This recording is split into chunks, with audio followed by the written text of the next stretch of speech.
Bonjour à tous, bienvenue sur Only Agent Podcast numéro 122. Moi c'est Plax, je suis avec Thiargo. Comment vas-tu Thiargo après cette victoire? Je l'avais dit qu'on allait gagner, j'étais sûr de moi, j'ai jamais douté de ces Giants. Non, bien entendu, tout ceci n'est pas vrai puisque vous m'avez entendu dire lors du dernier épisode que je ne croirais pas en eux tant qu'ils ne montreront pas qu'il y avait des raisons d'y croire. Et puis même sur le podcast de Browns France, qu'on salue, j'étais pas du tout optimiste. Mais qu'est-ce que ça fait plaisir. Ouais, j'allais dire, tu les as tellement défendus au dernier épisode que voilà, ils ont fait cette victoire pour toi, pour te montrer que non, voilà. les critiques du dernier épisode sont néanmoins tout à fait justifiées. Mais en tout tout cas, tu veux qu'on revienne dessus, c'est ça? Allez, c'est reparti. Alors, est-ce qu'on s'est fait rouler dessus au dernier match ou pas? Bon, bref. Alors, 21-15, on a gagné, c'est très bien. Juste avant, alors on va pas refaire le speech du Patreon cette fois-ci, ou si vous voulez supporter dans la description de la vidéo, il y a le lien du Patreon, tout ça, donc n'hésitez pas à y aller. On va tout de suite se lancer dans ce match qui a été vraiment, alors j'allais dire en 2 temps, mais en fait, il y a presque eu 3 temps. Il y a eu les 15 premières secondes, le reste de la mi-temps, et ensuite la deuxième mi-temps, donc c'était très bizarre, mais en gros, alors mec, je sais pas comment tu as vécu, mais j'étais à 2 doigts d'éteindre mon écran et d'aller faire autre chose après 15 secondes. Je me suis dit non, je peux pas m'infliger ça, c'est pas possible, ça va être affreux. Et après, j'ai dit allez, crois en tes Giants, rien n'est fait, le foot US, il y a tout qui est possible, c'est pas parce qu'il y a eu un TD rapide que ça veut, voilà. Et j'ai bien fait. Mais c'était quand même un peu chaud ces 10 secondes. Et pareil, surtout que pour moi, en fait, il était 3h du matin, donc déjà, j'avais la tête dans le cul. Et tu vois, fumble sur kick-off d'Eric Gray, tu dis encore.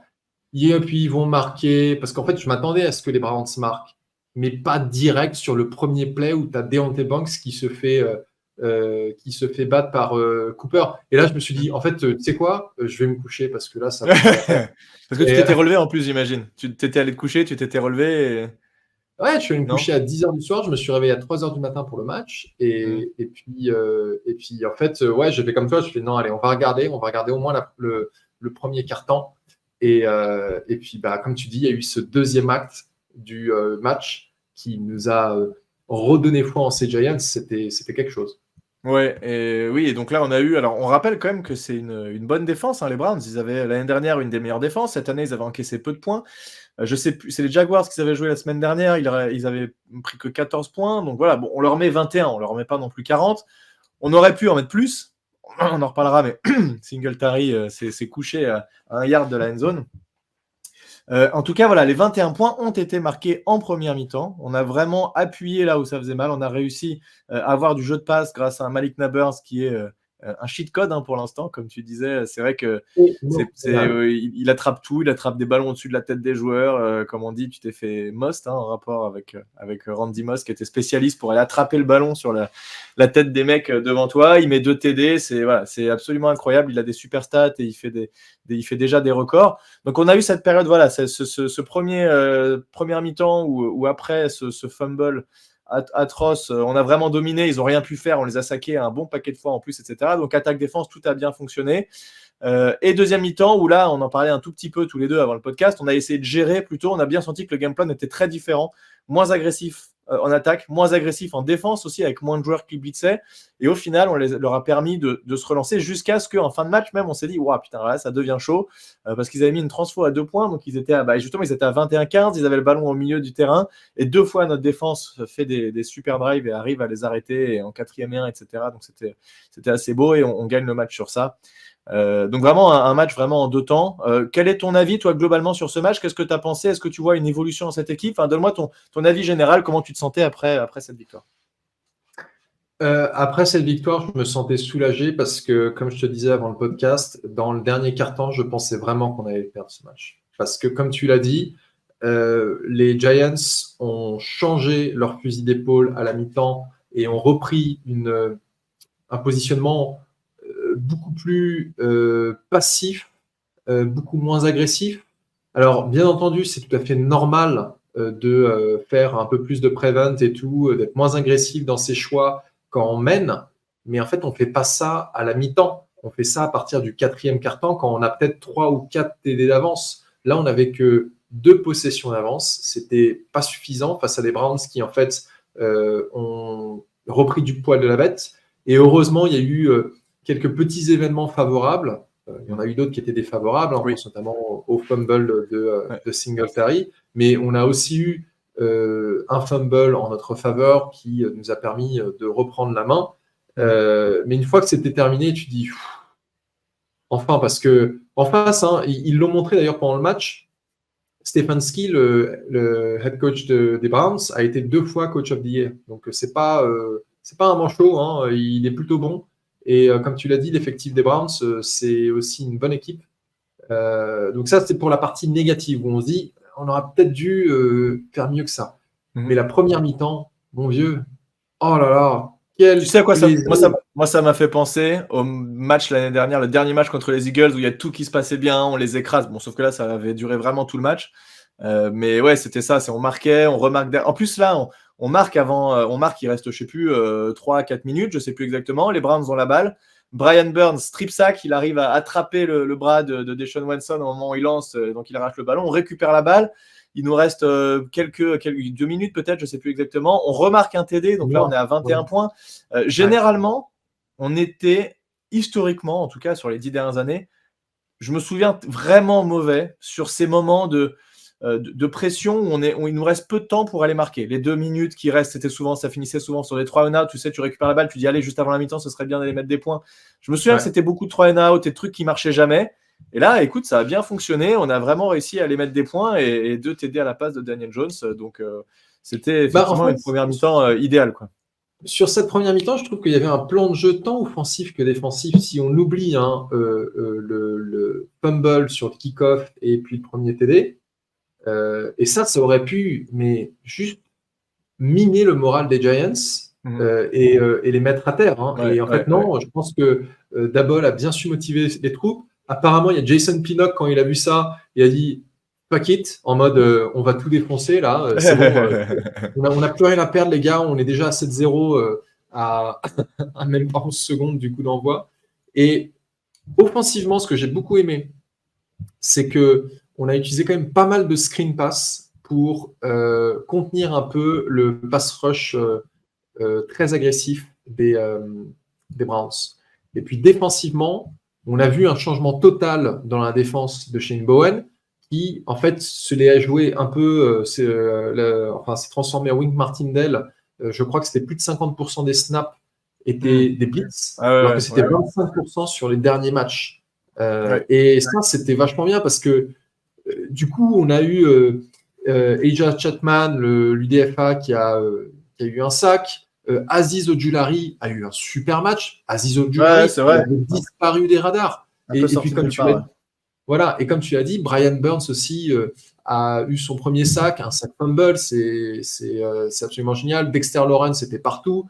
On avait vraiment une défense qui dominait pendant toute la première mi-temps. Et en fait, Deshaun Watson, quand tu le mets sous pression, et si tu arrives à plutôt bien le contenir, il est en galère. Et là, il est plus du tout au niveau de ce qu'il faisait quand il était chez les Texans, ça c'est sûr. Tiens, je ressors une carte dédicacée d'Aziz Ojulari que j'avais achetée. J'ai dit, ouais, vas-y. En fait, elles valent plus grand-chose, les cartes d'Ojulari. Et voilà, ça y est, il revient sur le devant de la scène. Donc, j'ai investi dans des cartes qui vont valoir $10 000 dans pas longtemps. Alors, vas-y, je te laisse finir. Non, justement, si on va rentrer dans le détail, faisons ça parce que j'ai plein de choses à dire sur Nabors. On va commencer par les special teams, comme ça sera rigolo. Moi, j'ai pas grand chose à dire sur les special teams, j'ai juste 2 points. Le premier, c'est qu'il faut arrêter avec Eric Gray en returner, c'est juste plus possible. Il a fait des catas l'an dernier. Là, on le remet en returner, il nous refait un fumble machin. Enfin, au bout d'un moment, c'est bon, on a compris, il n'y arrive pas. Ok, il arrive à rattraper le ballon, etc. Mais là, c'est du fumble. Bon, c'est pas pareil en plus de retourner un kick que de faire une course en tant que running back. Donc, bon, je crois qu'on a compris que c'était pas son truc et on avait déjà compris. Je suis un peu étonné qu'on continue à le mettre en returner, mais bon, bref. Deuxième truc, le field goal complètement raté du kicker qu'on a signé cette semaine. À mon avis, on va continuer à chercher un bon kicker ou au moins, je sais pas comment on va pouvoir se débrouiller, mais il va falloir chercher une solution de rechange. Peut-être faire tourner parce que là, bon. Alors après, c'était qu'un kick. C'était qu'un kick. Il a réussi toutes ses transformations à un point après les TD. Heureusement. Et c'était un kick, il me semble, de plus de 40 yards. Donc, c'est-à-dire que. 48, ouais. Voilà. Je suis moins inquiet d'un kick de 48 yards qui est loupé. Ça arrive une fois de temps en temps. C'est sûr que s'il en avait loupé 2 d'affilée, tu te dis, oh putain. Alors, mais surtout que quand il a loupé ce kick, parce que moi je me disais, c'est bon, ça va nous redonner de l'air. Et là, on réussissait pas. Je me suis dit, mais en fait, si on perd encore parce qu'on n'est pas capable de faire des field goals, même avec un mec qui est en bonne santé, c'est juste pas possible, quoi. Donc, ouais, non, mais je pense que tu as tout dit sur les special teams. Eric Gray, on arrête là. Faut arrêter les frais. C'est bon.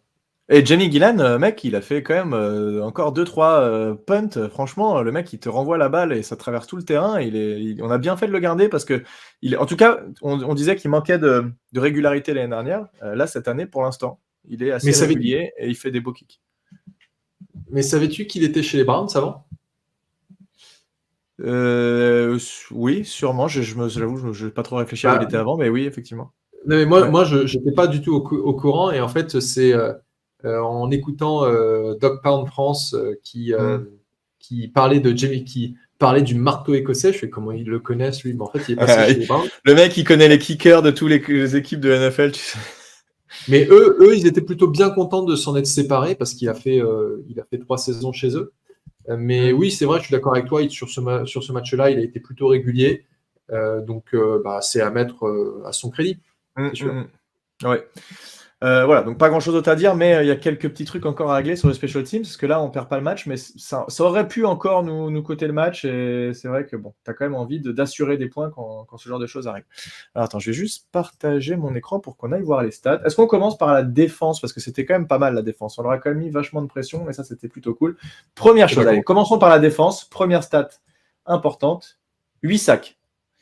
Quand tu fais 8 sacs dans un match, c'est quand même un paquet de jeux négatifs pour l'attaque adverse, où ça devient vite compliqué. Il y a eu des actions où on voit Deshaun Watson. Tu vois pas un mec qui arrive à mettre la pression, tu vois la O-line, tu as l'impression que tu as un tsunami qui leur arrive dessus, là, et il recule jusqu'à ce que Deshaun Watson disparaisse de l'écran, où tu vois juste un tas de mecs, et il se fait... Je sais même pas qui l'a plaqué au final, parce que ils sont 12 dessus. Et ça, c'était surtout en première mi-temps, en fait, on a vraiment réussi à mettre beaucoup de pression. Tu l'as dit, donc c'était un pourcentage de blitz qui était assez phénoménal pour Shane Bowen, qui n'a pas l'habitude de coacher comme ça, et on a vu qu'en fait, c'est là où ça a marché.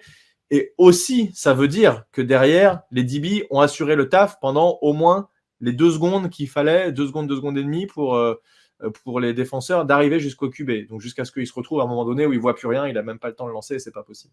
Qu'est-ce que tu penses toi de ces 8 sacs ? Est-ce que tu trouves ça encourageant ? Parce qu'on a eu au final, si je regarde qui a saqué, Okereke un demi-sac, McFadden un demi-sac, je crois que c'est le même, il sac en même temps. Raki Nunez-Roches un demi, Thibodeau un demi, Dexter Lawrence 2, putain mais quel monstre, quoi, c'est pas possible. Je savais même pas qu'il en avait fait 2 dans ce match-là. Ojulari 1, et ça fait 8 ça ? Il y a Okereke et Micah McFadden qui ont chacun un demi. Ça fait 8, ouais, tout à fait. Voilà.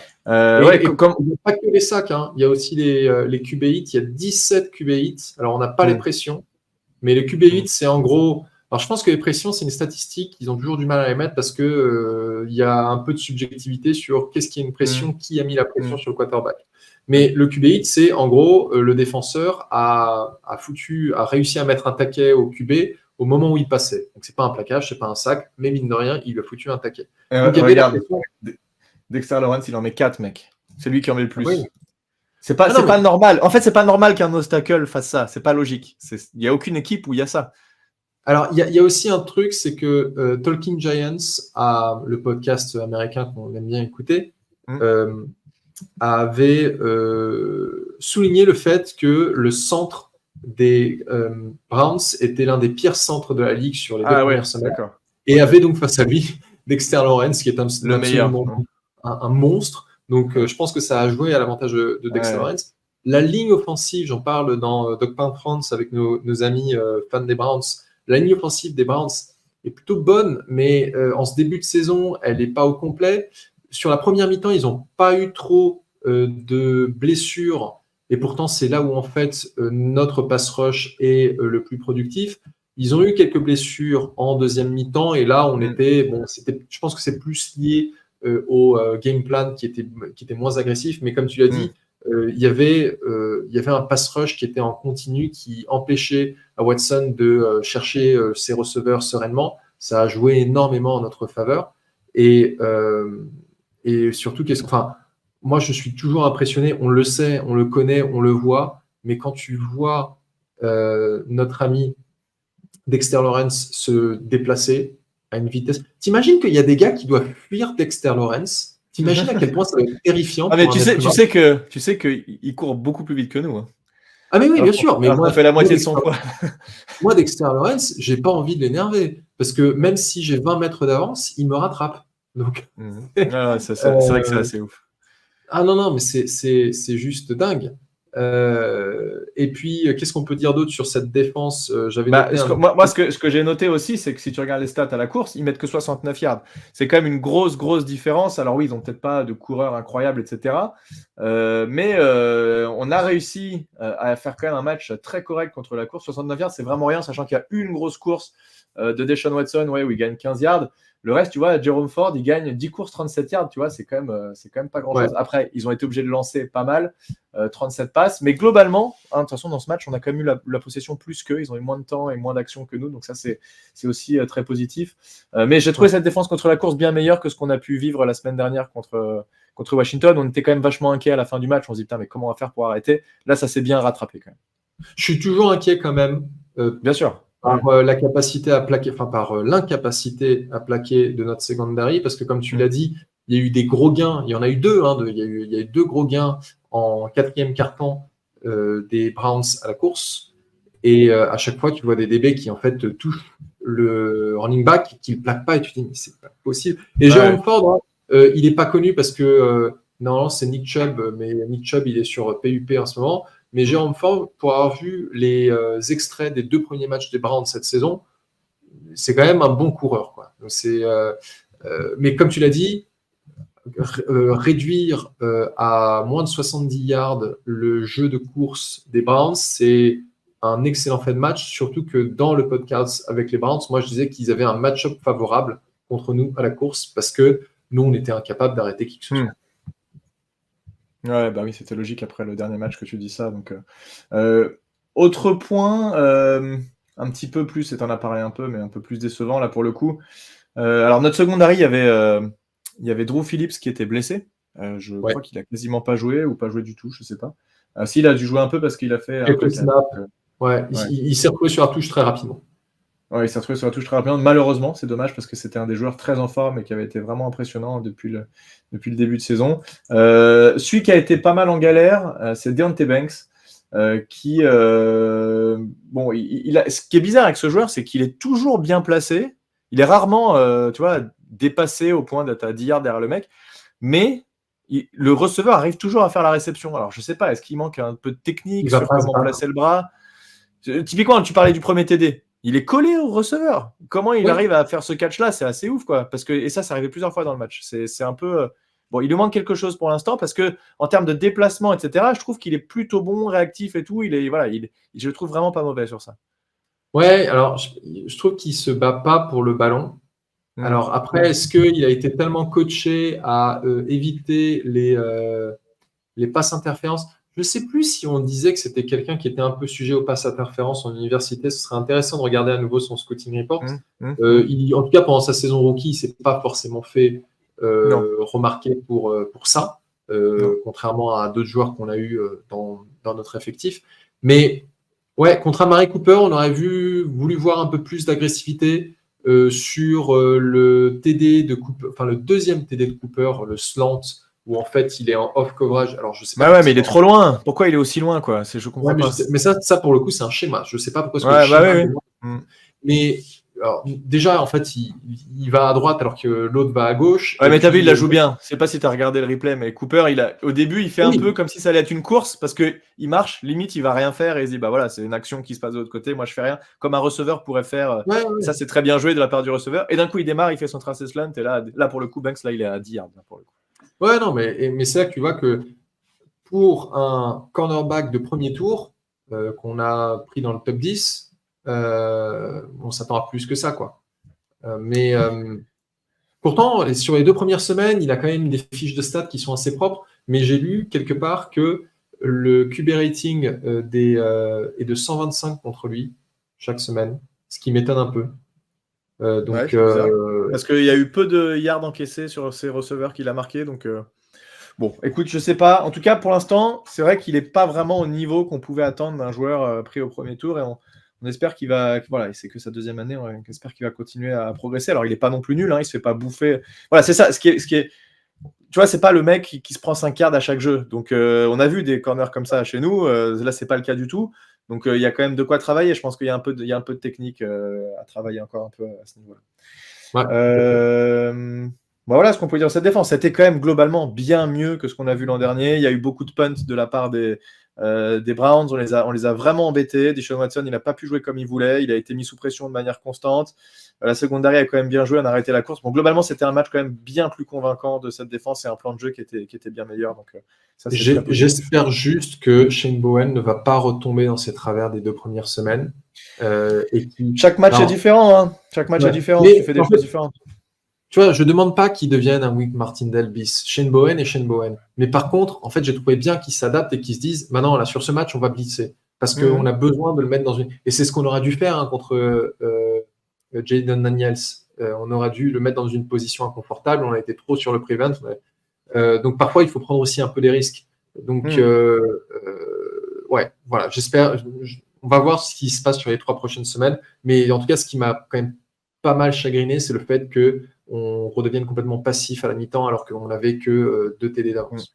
Ouais, c'était un choix qui effectivement n'a pas été payant. Enfin, si, il a été payant parce qu'on gagne le match, donc tu peux pas leur donner tort au final, mais c'était risqué. On a un peu sué des fesses, on va dire, alors qu'on aurait aimé, on mettait un touchdown de plus et je pense qu'on était assez tranquille et finalement, on a été beaucoup.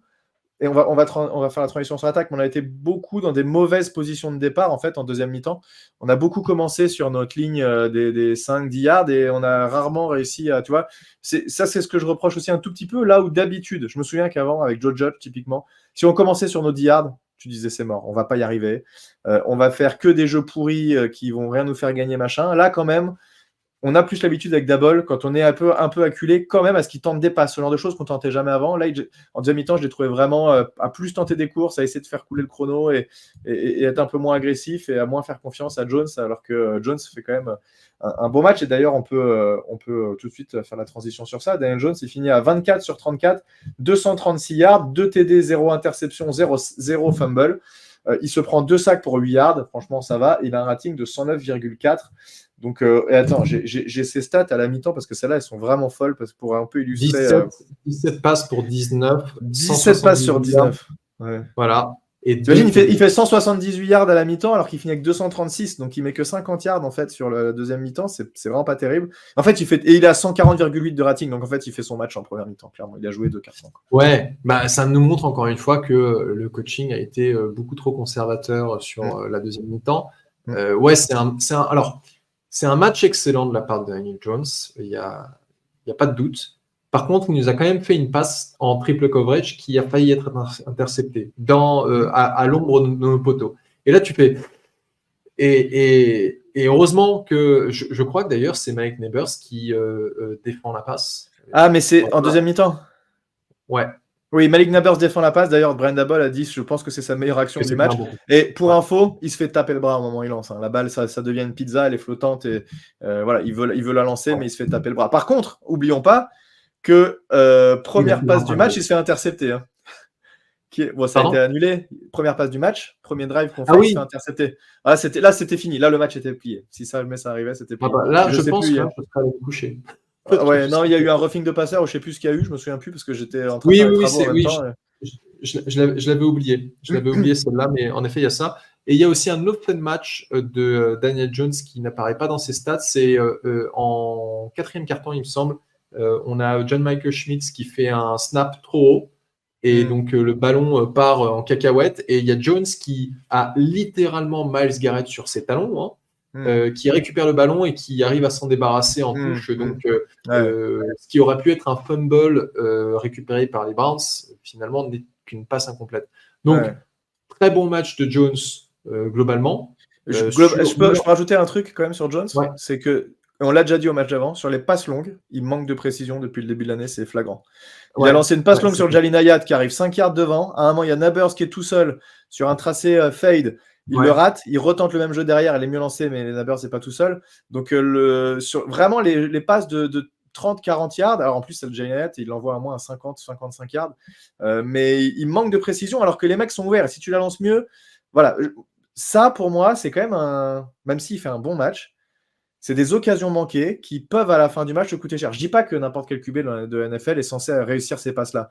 Mais les très bons QB de NFL, et c'est là où on voit que c'est pas un très bon QB, et qu'il peut être au mieux un bon QB, ça, il a du mal. Et pendant longtemps, on disait, ouais, sur les passes longues, il est incroyable. Là, depuis le début de saison, il est nul, clairement. Ah ouais, non, mais ça, c'est clair.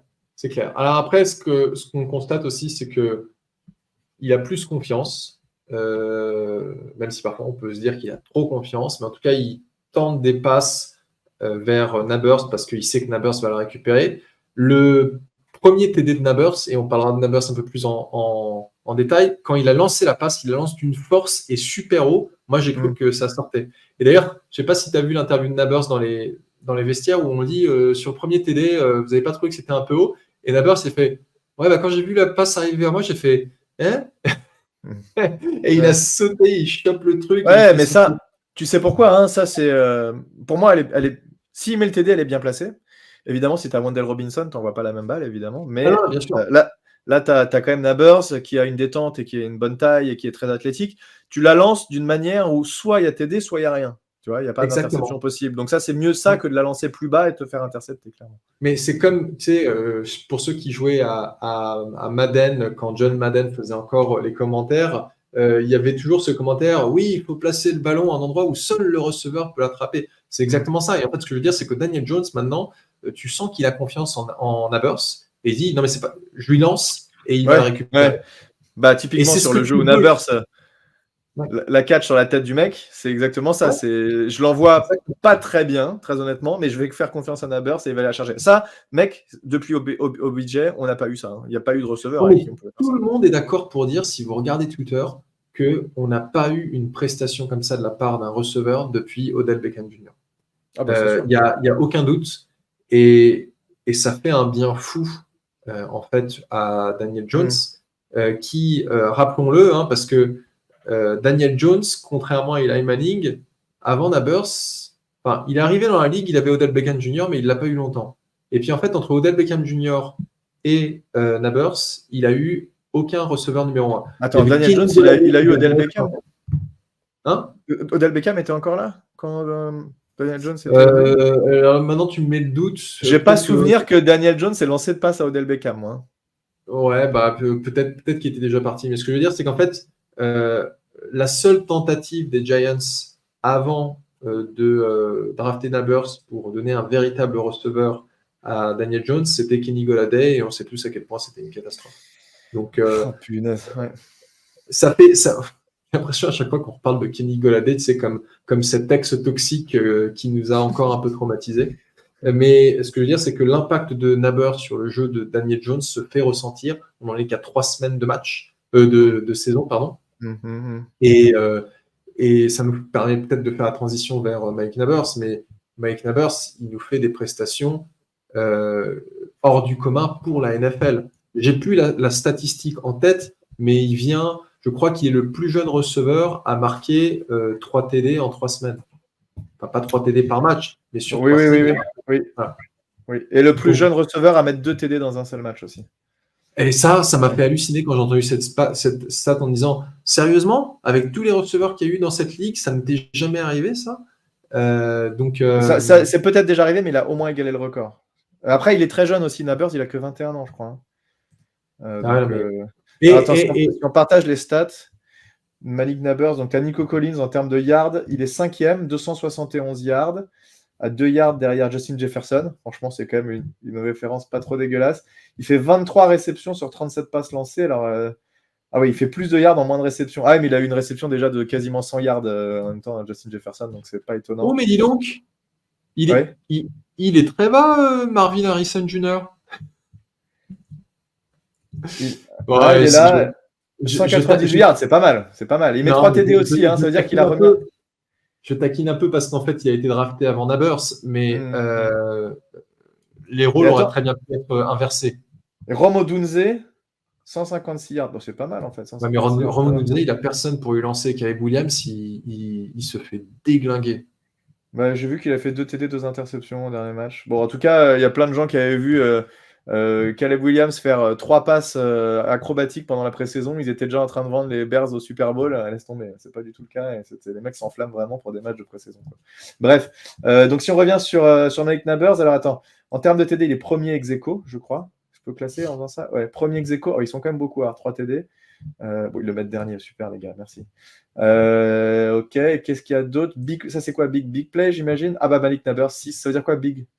Plus de 20 yards, voilà. Il est premier receveur, le seul receveur avec 6 jeux à plus de 20 yards dans la ligue. Et yards per game, bah, oui, bah forcément c'est lié avec Regarde le yard total. Le yard after catch, c'est pas mal, mais c'est pas dans les meilleurs. Tu vois, il est 7e. Bon, c'est déjà ouf en vrai.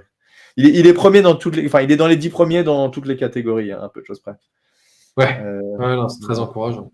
C'est clair que c'est absolument incroyable, sachant que le mec, il a joué 3 matchs en NFL dans sa carrière. Donc bon. Et ceux qui disaient, ouais, mais de toute façon, il va rien faire avec un quarterback. Son quarterback, c'est Daniel Jones.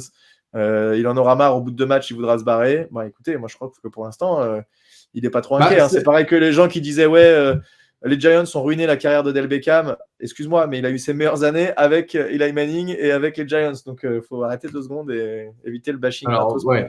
Odell Beckham a ruiné sa carrière tout seul parce qu'il était tout simplement immature.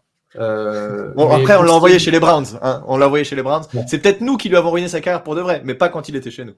Non, mais tu vois, pour ce qui est de Malik Nabers, si Daniel Jones faisait que de la merde, oui, en effet, ce que les critiques disaient, ce serait vérifié en mode il en aura marre. Donc, tu vois, je pense à Jalen Waddle des Dolphins qui, en ce moment, n'a plus de quarterback. Il ne peut rien faire, le gars. Si le quarterback ne te lance pas le ballon... Sauf que là, ce qu'on est en train de constater, c'est que l'impact que peut avoir un bon receveur sur un quarterback moyen, parce que force est de constater que Daniel Jones aujourd'hui est au mieux un quarterback moyen. J'aimerais pouvoir dire plus, et j'ai dit plus auparavant, mais voilà.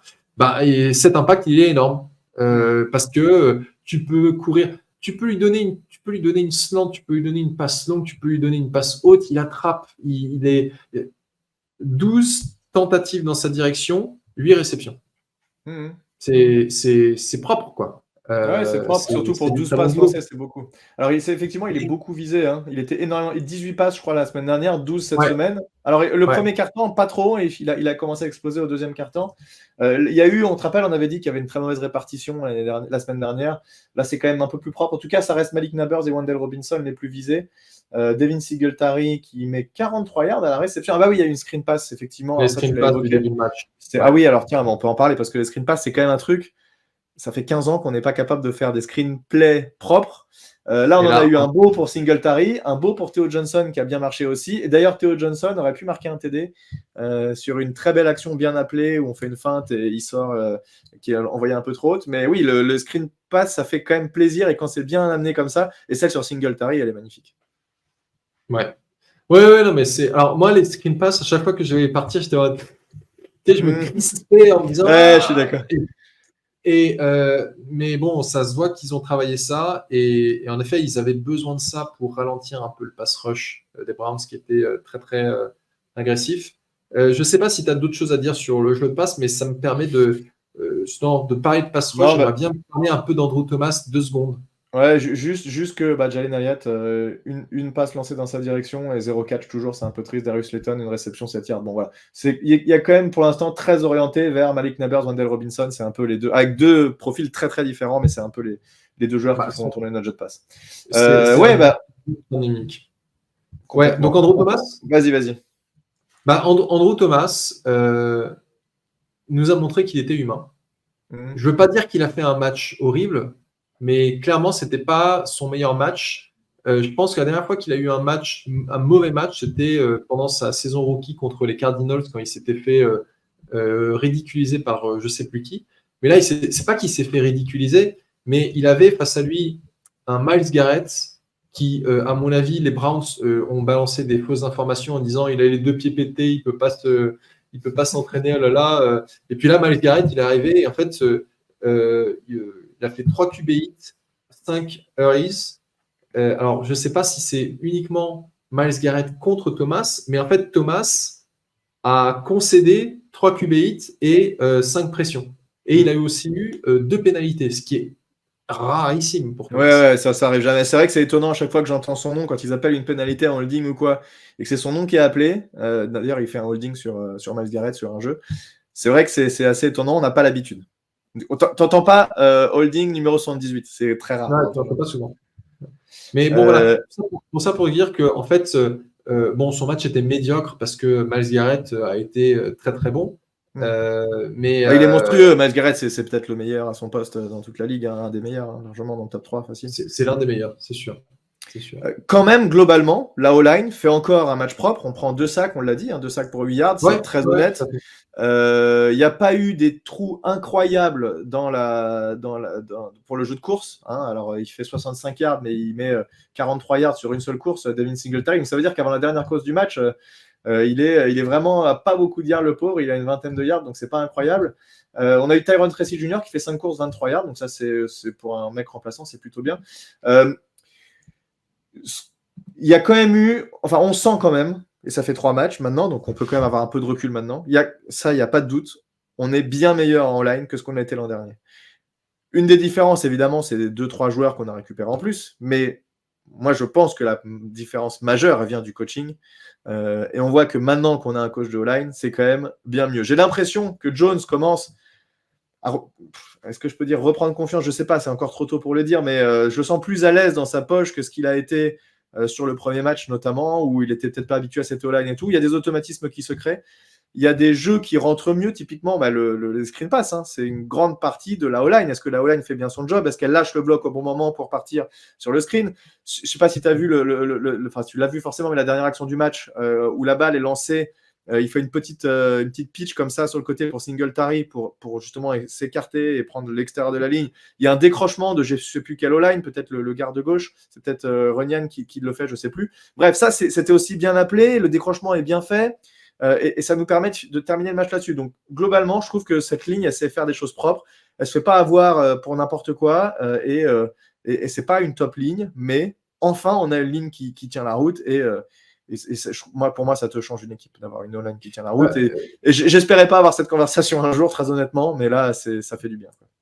Non, mais ça fait aucun doute que c'est le coaching de Carmen Bricillo qui est pour grand-chose.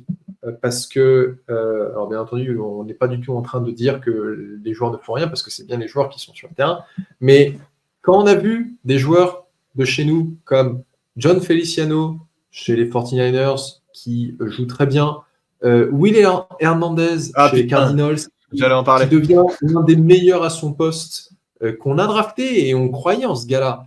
Je pense à qui d'autre? À Schwartz aussi, qui n'était pas terrible et qui en fait il est parti ailleurs et ça se passait beaucoup mieux. Le problème, c'était pas les joueurs, le problème c'était notre coaching. Et maintenant en fait qu'on a un vrai coach de la ligne offensive, j'espère qu'il le paye bien. Ils ont intérêt, si quelqu'un vient le chercher, ils ont intérêt à doubler son salaire. C'est déjà à mon avis, c'est ce qu'on a fait déjà pour aller chercher chez les Raiders. Il n'avait pas vraiment de raison de partir en vrai chez les Raiders. Oui, bien sûr. Mais voilà, donc ce que je veux dire, c'est que son impact est énorme dans le succès de cette attaque sur les 3 premières semaines. Et même quand l'attaque en fait était justement, parce que la première semaine, l'attaque n'était pas géniale, la deuxième semaine, elle marque 3 TD, mais même quand l'attaque était médiocre, on se disait, en fait, on a une ligne offensive qui est vachement propre, qui donne une poche et qui bloque, et ça fait toute la différence. C'est clair, aucun doute là-dessus. On a fait le tour, je pense. Est-ce que tu... Attends, je regarde juste si j'ai oublié un petit truc. On a parlé de Wendell Robinson. Bon, Devin Singletary qui nous fait donc 16 courses, 65 yards, tu l'as déjà dit. 2 fumbles en 2 matchs. Ouais. Sachant qu'il n'a fait qu'un seul fumble la saison dernière. Va falloir que... autant la semaine dernière, tu pouvais dire... Bon, c'est le joueur défensif qui fait une très bonne action parce qu'il tient bien le ballon. Là aussi, là, il met un coup de poing bien placé encore, pareil. Alors, il a 2 points dans le sens où il tient le ballon là, il tient le ballon ici, mais le ballon n'est pas collé contre son pec. Donc, normalement, c'est 3 points. Et là, il a le ballon qui est légèrement décollé. Et oui, certes, c'est bien. Non, mais dans tous les cas, mec, tu dis ce que tu veux. Même si le ballon est bien tapé, tu n'es pas censé le lâcher. Si tu le tiens correctement, tu ne le lâches pas. Ouais. Donc, c'est forcément, il y a une erreur de sa part. Ça, c'est sûr. Je suis d'accord avec toi. Et surtout, 2 fumbles, coup sur coup. Là, Et je m'en fais pas trop, hein, parce que tu le voyais sur la touche, il s'en voulait, il était dégoûté. Faut espérer que ce soit les derniers fumbles de sa saison. Ouais, non, parce qu'en dehors de ça, c'est Et quand même un running back très intéressant. Intelligence du joueur aussi qui, en fin de match, aurait pu marquer un TD et a décidé de s'arrêter pour laisser le chrono s'écouler. C'est Team First, donc ça fait plaisir parce que je pense que très franchement, il pouvait marquer le TD. Avec le temps qui restait au chrono, il n'y avait aucune chance que les Browns. Ouais, mais je suis d'accord. Et tu as des gens qui disent ouais, mais pour ma fantasy, c'est chiant, machin. En fait, alors à la fois, tu laisses mathématiquement une chance à l'adversaire de revenir, c'est-à-dire ils ont la balle, ils font 2 passes longues, ils marquent en 50 secondes, ils font un onside kick, ils récupèrent la balle, ils marquent, tu as perdu. Là, tu leur laisses pas la chance d'avoir la balle. Donc, voilà, aucune chance. Si tu fais un fumble sur le snap au moment où Jones met un genou au sol, ce serait potentiellement ça la seule chance. Mais voilà, là au moins tu es sûr, même si effectivement c'est moins sexy, au lieu de mettre 28 points, tu mets que 21 points, mais on s'en fout, l'important c'est de gagner le match. Donc oui, c'était très bien joué de sa part, c'est vrai. Et sa capacité à casser les plaquages sur le dernier jeu, là encore une fois, il a un mec sur le dos, il continue de courir, il aboure là, comme un bœuf, là, et le mec il s'accroche à lui et il lâche. Et voilà, Motor Singletary. Voilà. Ouais. Ah, mais ce 26-là, franchement, il nous fait. Alors, on va pas parler de Saquon Barkley à chaque épisode, d'autant plus que Saquon Barkley a encore fait un bon match chez les Eagles. Mais mine de rien, je faisais partie de ceux qui disaient ouais, récupérer Singletary, c'est pas génial. Bah ouais, j'avais tort parce qu'en fait, pour beaucoup moins cher, on a mine de rien une production qui est meilleure que ce que Saquon Barkley faisait chez nous avant. Après, peut-être que Saquon Barkley ferait bien mieux s'il avait eu Carmen Bricillo pour coacher la ligne offensive avant. Hein. Donc, mais bon, ça change pas le fait que faut choisir quand tu es GM là où tu mets ton argent. Et moi, je continue de dire que c'était la bonne idée de ne pas re-signer Saquon Barkley, que c'est pas là où il fallait mettre notre argent. Et puis, il s'amuse bien chez les Eagles. Bon, alors, ils mettent que 15 points, les Eagles, mais ils gagnent 150 yards, machin. Il a l'air de faire à peu près toute l'attaque. En même temps, ils ont AJ Brown qui est blessé, je crois. Et bon, c'était un peu l'arrache. Alors putain, t'as vu comment il s'est fait éclater. Alors ça, franchement, qu'un joueur des Eagles se prenne un taquet, ça me fait marrer, mais là, c'est n'importe quoi. Il y a un mec de la D-line qui arrive et qui lui pète la tête. J'espère qu'il sera pénalisé parce que c'est honteux la faute qu'il se subit. Tu l'as vu la vidéo ou pas? Ouais, j'ai vu. Et puis il y a les joueurs des Eagles qui disent en fait, il était ciblé parce que les Saints se sont déjà fait condamner pour le Bounty Gate il y a 10 ans maintenant. Il y a plus de 10 ans. Mais ouais, dans le plaquage est bien vicieux. Il est très vicieux. Non, il est clairement abusé. Ouais. Bon, en tout cas, voilà, Saquon fait un beau match et c'est tant mieux pour lui. Il gagne plein de yards. À mon avis, il doit être le lead rusher de la ligue. Bah tiens, on peut aller voir vite fait. Bon, on s'en fout en même temps.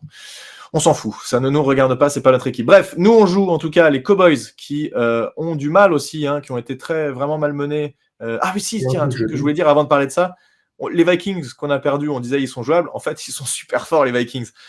C'est pas étonnant qu'on ait perdu au premier match parce qu'en fait ils éclatent tout le monde et Sam Darnold il est en train de faire une saison incroyable. Alors ça se trouve ça va durer 3 matchs et il va s'écrouler, mais bon voilà, pour relativiser aussi un peu, on pourrait clairement être à 2-1 si on avait battu les Commanders, si on avait eu un kicker, ce qui nous mettrait premier ex-aequo avec les Eagles de la division, mais malheureusement voilà, ça s'est pas passé comme ça et les Vikings sont une équipe qui a l'air bien meilleure que ce qu'elle était l'année dernière en tout cas.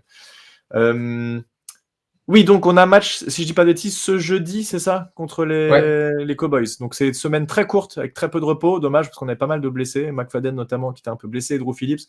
Bon, on verra comment ça se passe. J'imagine qu'ils sont un petit peu blessés aussi côté Cowboys. Donc c'est le rôle c'est comme ça dans une saison NFL. Comment tu sens, toi? Ils ont l'air un peu en dedans. Après, est-ce qu'ils vont encore nous mettre 40-0 ou est-ce que tu penses qu'on va les tenir un peu plus? Non, alors... Pas de 40-0, là, j'en peux plus de ces scores. Ils viennent de se prendre une fessée contre les Ravens, c'est ça? Ouais, alors fessée non, mais ils étaient vraiment menés. Alors j'ai pas vu le match, mais est-ce que la physionomie a fait qu'à la fin ils ont marqué des points pendant le garbage time ou pas? Je sais pas si c'est comme ça que ça s'est passé, mais ils étaient très largement menés en plein milieu du match. Ouais, j'ai pas du tout regardé les scores, mais ils se sont pris une fessée contre les Saints. Il y a une semaine. Bon, là, les pareil, comme tu dis, je pense que les Saints, c'est du même acabit que les Vikings. Ils sont en train de corriger tout le monde. Ouais, alors non, ils ont perdu contre les Eagles. Ouais. Surtout qu'ils marquent que 12 points, c'est pas grand-chose. Je ne sais pas trop quoi penser en fait de ce match à venir contre les Cowboys. Je n'y ai pas pensé. Tu vois, ça montre bien que je prépare ce podcast. Mais j'ose espérer que, avec tout ce qu'on a dit, notamment avec une ligne offensive en meilleur état, qu'on soit donc capable de contenir un Micah Parsons, qu'avec Nabers, on puisse. Nabers, Stefon Diggs, ça pourrait être intéressant parce que Stefon Diggs, il aime bien prendre des risques pour aller choper l'interception. Et donc, ça veut dire que. Ouais, vas-y, pardon. Non, c'est pas Stefon Diggs, je me plante, c'est son frère. Davonta. C'est quoi Davonta Diggs, je sais plus comment il s'appelle. Il est partout. Non, mais c'est Diggs, le cornerback des. Trevon Diggs, si, c'est Trevon Diggs. Trevon Diggs. Non, mais j'ai dit Stefon Diggs et Trevon Diggs. Ouais. Voilà, Stefon, c'est le receveur. Trevon, c'est le cornerback. Ouais. Tout ça pour dire que Trevon Diggs, il aime bien prendre des risques pour choper une interception. Et ça peut créer des opportunités, soit pour surtout Nabers, je pense, peut-être Wan'Dale Robinson. J'aimerais bien voir Hayat. On n'a pas parlé de ça, on peut en parler juste 2 secondes, mais il y a des rumeurs de trade d'Hayat qui seraient très frustrés du fait qu'il n'est pas impliqué dans le jeu offensif. Pour moi, les Giants n'ont aucune raison de l'échanger. Mais c'est sûr que si le joueur il n'est pas content et fout le bordel dans le vestiaire, ça t'aide pas non plus. Non, ça paraît être le cas. Je pense pas que il soit comme ça, Jalin Hyatt. Ça m'étonnerait. Mais voilà, tout ça pour dire que ce match, j'espère qu'il sera quand même un peu plus équilibré que les 2 matchs de la saison dernière. Tu sais combien ils ont mis de yards à la course, les Ravens contre les Cowboys? Non. Hier, 274. Derrick Henry met 151 yards, Lamar Jackson 87, Justice Hill 33. Et Zay Flowers, il fait une course de 3 yards. Donc, ils leur ont roulé dessus en bonne et due forme au sol, en fait. Parce qu'ils font que 182 yards à la passe. Bon, c'est quand même bien. Hein, ça fait quand même un paquet de yards au total sur le match. Mais voilà. Et derrière, c'est Dak Prescott, il fait un match pas dégueu. 2 TD, 0 interception. Ah oui, 28 sur 51, ça, c'est pas terrible. C'est du 50% passe complétée, un petit peu plus. 379 yards. Bon, écoute, ils ont l'air d'avoir une. Bon, après, on dit ça à chaque fois, puis en fait, d'une semaine à l'autre, ça change tellement que tu te dis, ils sont nuls à la course, puis en fait, on n'arrive pas à courir. Par contre, on va y arriver à la passe. Bon, voilà. En tout cas, ça a l'air jouable. Les Cowboys ont l'air jouables, plus que ce qu'on pouvait imaginer en début de saison où on les voyait complètement imprenables. Je dis pas qu'on va réussir à rivaliser forcément, mais ça a l'air jouable. Voilà. Je n'en dirai pas plus. Je ne m'avancerai. J'espère que c'est chez nous parce que ça fait quand même 2 matchs à l'extérieur là d'affilée. Donc attends, je vais regarder le schedule. Tac. On est chez nous. Okay. Donc 2h15 du matin. Voilà. Vendredi matin à 2h15. Ouh, moi je serai au bureau. Ah non, je crois que du coup ça commence. Non, ça commence à 6h du match chez moi, donc ouais, je vais pouvoir regarder le match du début. Tu auras le début chez toi en mangeant tes miel pops et puis après tu auras le reste au bureau. Je serai en scred au bureau en train d'essayer de regarder sur mon téléphone. Moi je suis pas sûr de me lever parce que j'ai beaucoup de trucs vendredi et ça risque d'être compliqué. Bref, bon, peu importe. Merci à tous d'avoir suivi, merci Thiago. Bonne soirée à toi plaisir. Et puis on vous dit à très bientôt tout le monde. À plus tout le monde. Salut. Ciao. Oh, c'était synchronisé ça.